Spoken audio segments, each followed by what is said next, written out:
Hello friends, இது உங்கள் dollar cooking and welcome back to my channel. இன்றைக்கி நம்ம பாய் வீட்டு மட்டன் பிரியாணி ரெசிபி தான் பார்க்க போகிறோம். அதுக்கு ஒரு பிரியாணி பாத்திரத்தை ஹீட் பண்ணிவிட்டு அது கூட நம்ம 200 ml கடலெண்ணெய் ஆட் பண்ணிக்கலாம். ஆயில் ஹீட் ஆகட்டும். இன்றைக்கி நம்ம 1 kg பிரியாணி தான் நம்ம பண்ண போகிறோம். ஆயில் நல்லா ஹீட் ஆகட்டும். ஹீட் ஆகவும் நம்ம இது கூட நெய்யும் ஆட் பண்ணிக்கலாம். 2லேருந்து 3 ஸ்பூன் அளவுக்கு நம்ம நெய் ஆட் பண்ணிக்கலாம். பாருங்கள், ஆயில் ஹீட் ஆகிடுச்சு. இந்த ஸ்டேஜில் நம்ம 3 ஸ்பூன் நெய் ஆட் பண்ணிக்கலாம்.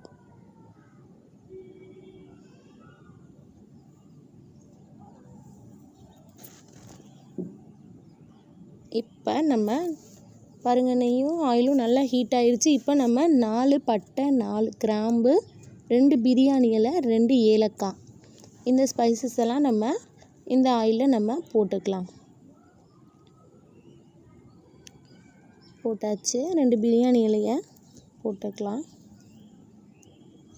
இது நல்லாவே ஃப்ரை ஆகட்டும். நம்ம லைட்டாக கரண்டி வச்சு லைட்டாக ஒரு மிக்ஸ் கொடுத்துடலாம். பாருங்கள், லைட்டாக நம்ம கலந்து விட்டுக்கலாம்.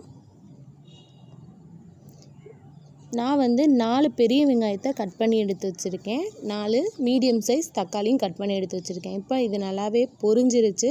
இந்த ஸ்டேஜில் நம்ம கட் பண்ணி எடுத்து வச்சுருக்க பெரிய வெங்காயத்தை நம்ம ஆட் பண்ணிக்கலாம்.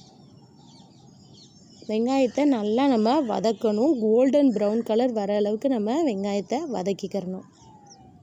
அதனால் நம்ம ஒரு 10 மினிட்ஸ் ஆகும் அந்த கலர் வர்றதுக்கு. நம்ம கைவிடாமல் கலந்து விட்டுக்கிட்டே இருக்கணும். நல்லா வதக்கிக்கலாம்.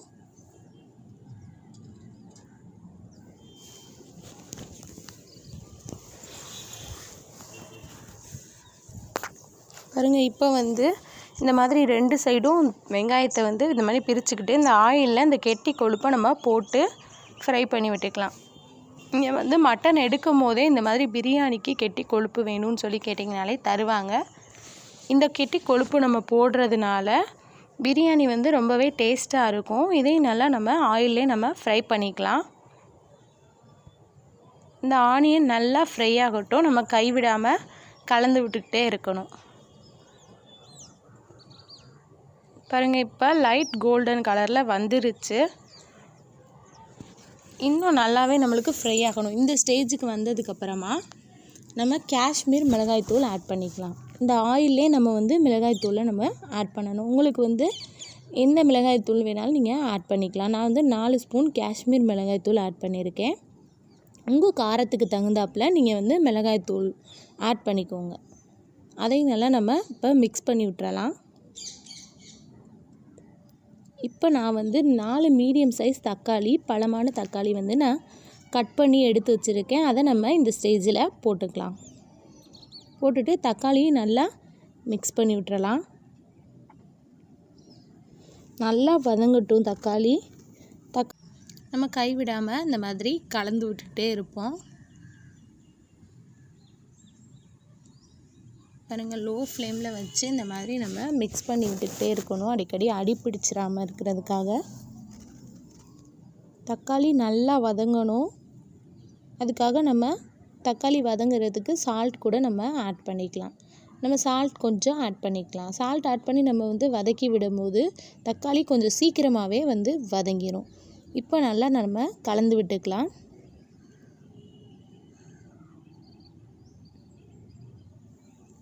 தக்காளி ரொம்பவே சூப்பராக வதங்கிருச்சு.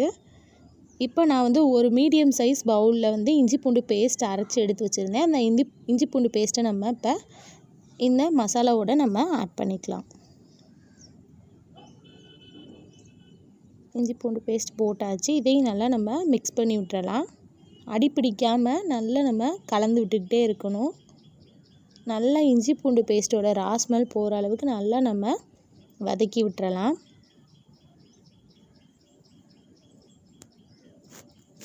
எண்ணெய்லாம் நல்லா பிரிஞ்சு சூப்பரான கிரேவி ரெடி ஆகிக்கிட்டுருக்கு. இதை நம்ம நல்லா அடிப்பிடிக்காமல் நல்லா மிக்ஸ் பண்ணி விட்டுட்டு இந்த ஸ்டேஜில் நம்ம மிளகாய் ஆட் பண்ணிக்கலாம். பச்சை மிளகாய் நீங்கள் உங்கள் காரத்துக்கு தகுந்தாப்பில் நீங்கள் ஆட் பண்ணிக்கோங்க. 4 பச்சை மிளகாய் ஆட் பண்ணிக்கோங்க. 1 கைப்பிடி புதினா, 1 கைப்பிடி மல்லி இது எல்லாத்தையும் நம்ம ஆட் பண்ணிவிட்டு நல்லா நம்ம கலந்து விட்டுறலாம். நல்லா மிக்ஸ் ஆகட்டும்.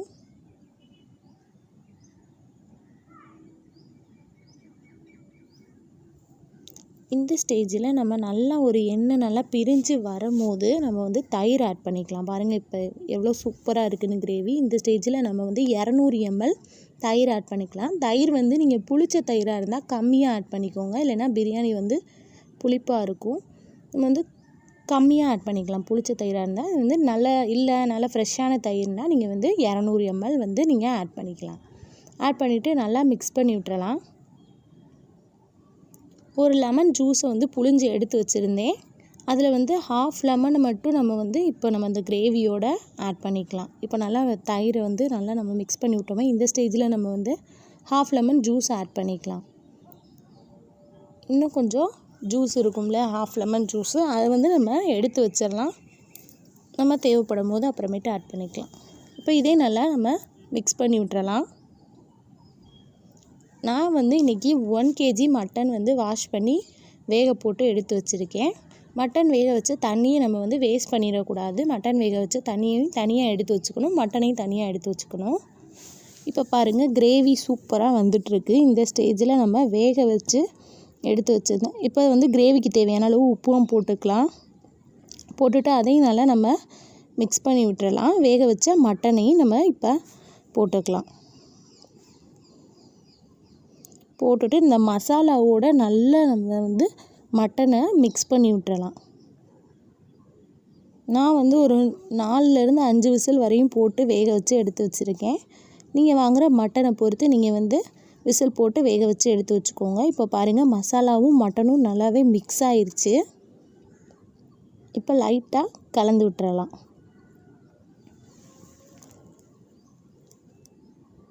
நல்லா கலந்து விட்டாச்சு. இப்போ நம்ம மட்டன் வேக வச்சு எடுத்து வச்சுருக்க தண்ணியை இது கூட நம்ம ஆட் பண்ணிக்கலாம். நான் வந்து இன்றைக்கி வந்து 1 கிலோ சீரக சம்பா அரிசி எடுத்திருக்கேன். அதை வந்து மெஷர் பண்ணி வச்சுருக்கேன். 4 டம்ளர் இருக்குது.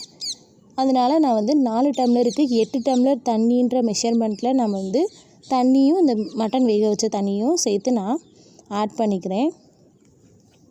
நீங்களும் இந்த மெஷர்மெண்ட்டை ஃபாலோ பண்ணிக்கோங்க. பாருங்கள் இப்போ நான் தண்ணி எல்லாமே ஆட் பண்ணியாச்சு. இப்போ நம்ம மிச்சம் லெமன் ஜூஸ் வச்சுருந்தோம் இல்லையா, அதையும் நம்ம ஆட் பண்ணியாச்சு. இப்போ நல்லா நம்ம மிக்ஸ் பண்ணி விட்டுறலாம். இந்த ஸ்டேஜில் நம்ம வந்து சால்ட்டு காரம் எல்லாமே கரெக்டாக இருக்கான்னு சொல்லி நம்ம செக் பண்ணிக்கணும்.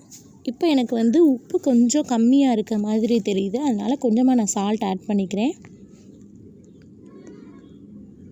ஆட் பண்ணிவிட்டு இப்போ நல்லா இது வந்து மலமலன்னு கொதிக்கிற வரைக்கும் வெயிட் பண்ணுவோம். பாருங்கள் நல்லா மலமலன்னு கொதிக்குது. இந்த ஸ்டேஜில் நம்ம வாஷ் பண்ணி எடுத்து வச்சுருக்க அரிசியை நம்ம ஆட் பண்ணிக்கலாம்.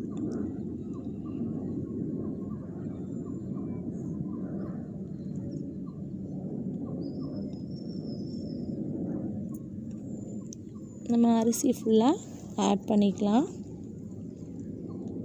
நான் ஒரு 20 மினிட்ஸ் வந்து ஊற வச்சு எடுத்து வச்சுருந்தேன் சீரக சம்பா. நீங்கள் வந்து உங்களுக்கு பாஸ்மதி ரைஸ் வேணுனாலும் நீங்கள் வந்து போட்டுக்கலாம்.